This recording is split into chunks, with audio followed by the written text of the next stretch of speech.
Hey there toy collector friends and Battlestar Galactica fans alike, welcome back to the channel, and this time we're looking at the Battlestar Galactica Viper Mark II from the rebooted series in the noughties. And again, this is a wonderful model from Hero Collector and Eagle Moss. It's quite weighty. It is an ABS plastic and die-cast metal combo. And it is really well, it's huge. So just to give you a sense that I'm inserting my own hands for dramatic effect to give you a sense of the size of this thing. I'm not rotating it because again it's so long that it doesn't fit.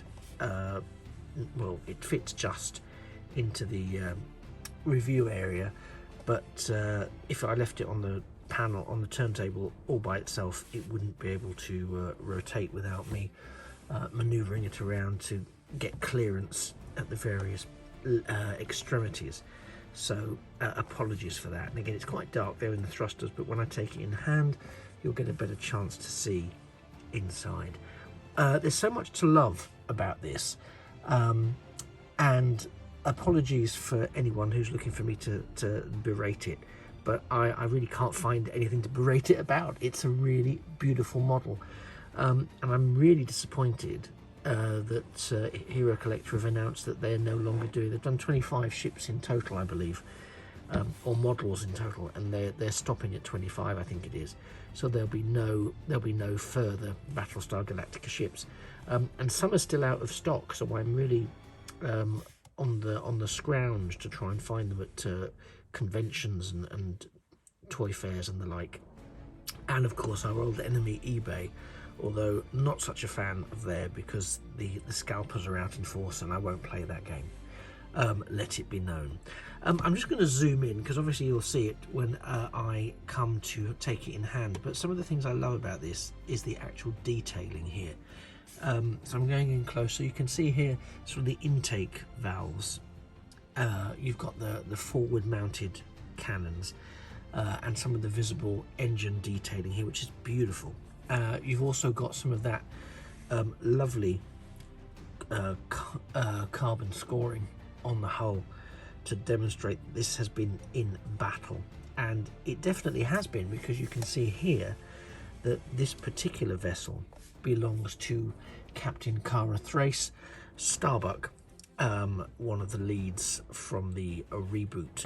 I also love the surface detailing. Again, it may well be not 100% accurate and screen identical, but I can live with that because I do really appreciate the level of detail, the nose step here on the wing, and there's something here that I really am going to zoom in and look at, the detailing here along here, but it's very health and safety conscious and minded. If I just zoom in here, and this is a personal highlight of mine where it says caution, if you can see that, caution, do not stand in front of cannons, which I think is generally speaking really good advice.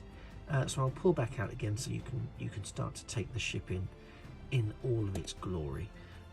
It has the Primus insignia there on the ship. I'll move it around again. You can see well, I'll take it in hand momentarily and give you a bit more of an in-hand tour of it shortly, but just a bit more of the really lovely surface detailing. Try and maneuver it so it's I really like this detailing of the Galactica to show that in a very similar way to the Star Trek shuttlecrafts, they're linked to the ship from which they are dispatched. And yeah, the colonial detailing is really lovely across the whole of the ship.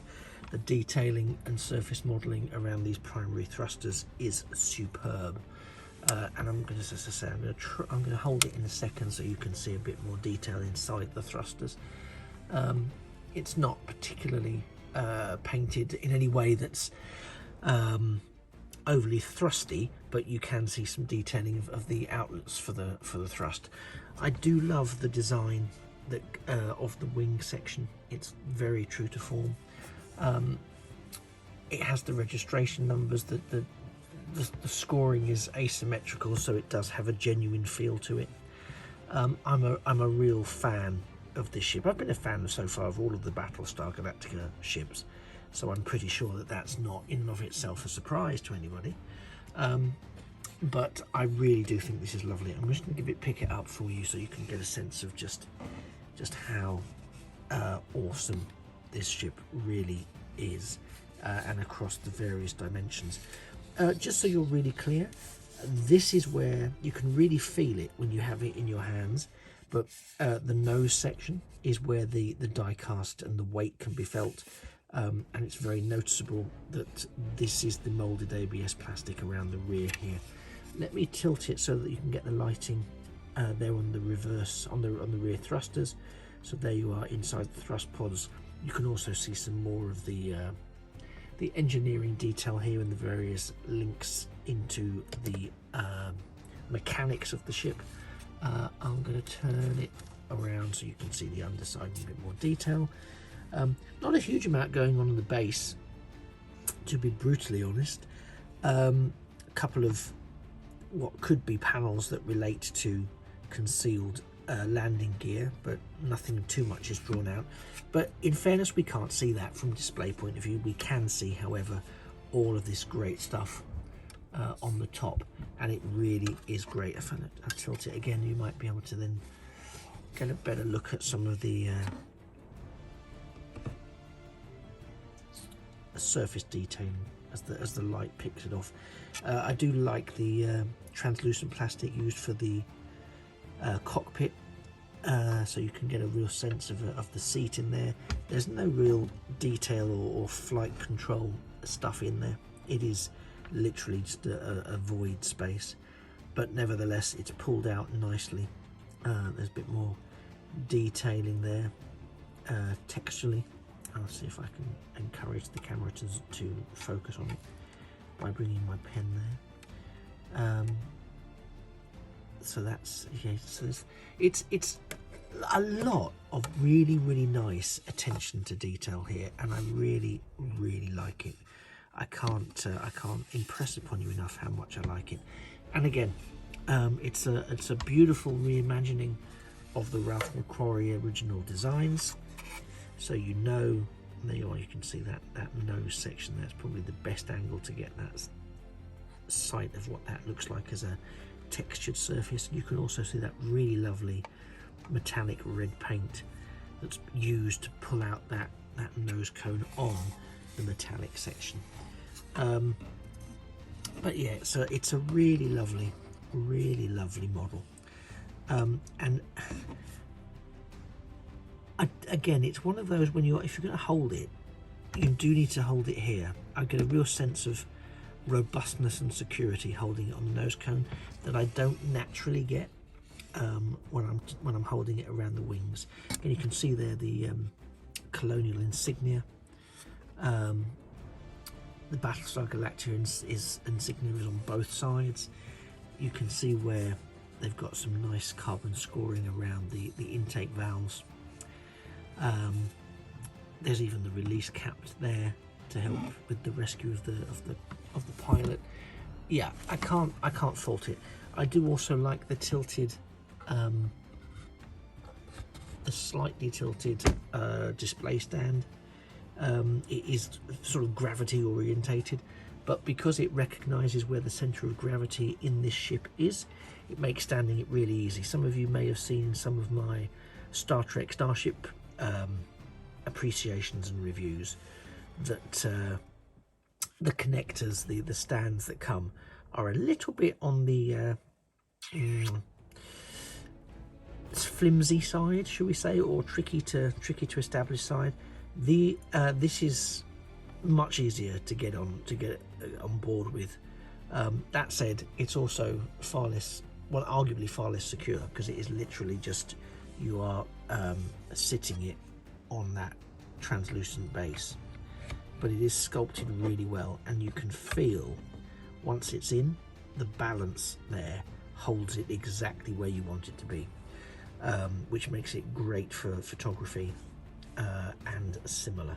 So I'm a really big fan of this ship, really big fan. It scales really nicely with the Mark 1 Viper that you've seen in the previous video, and I'll also be looking to put it up against the new series reboot. I call it the new series reboot. It's not the new series anymore. It's still the reboot, but the noughties edition and reimagining of the Battlestar Galactica legend. So I'll put it up against the Cylon Raiders, a Cylon Raider from that, in some photos soon as well. But I think this is a beautiful ship, as usual with Hero Collector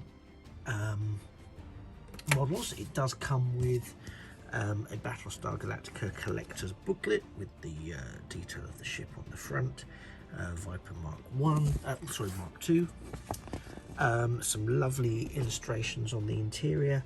I'll pull out slightly so you can have a bit of a look, but again, as I've said before, I'm minded that this isn't an opportunity to sort of just read the booklet rather than purchase it. If you want to have a detailed read, and there's a lot to read in there, you know, you can see there it's quite packed with information and some nice elevations and info about the design of the ship, which goes into a lot more of the detail of the updates and the upgrades and the redesigns, etc, etc.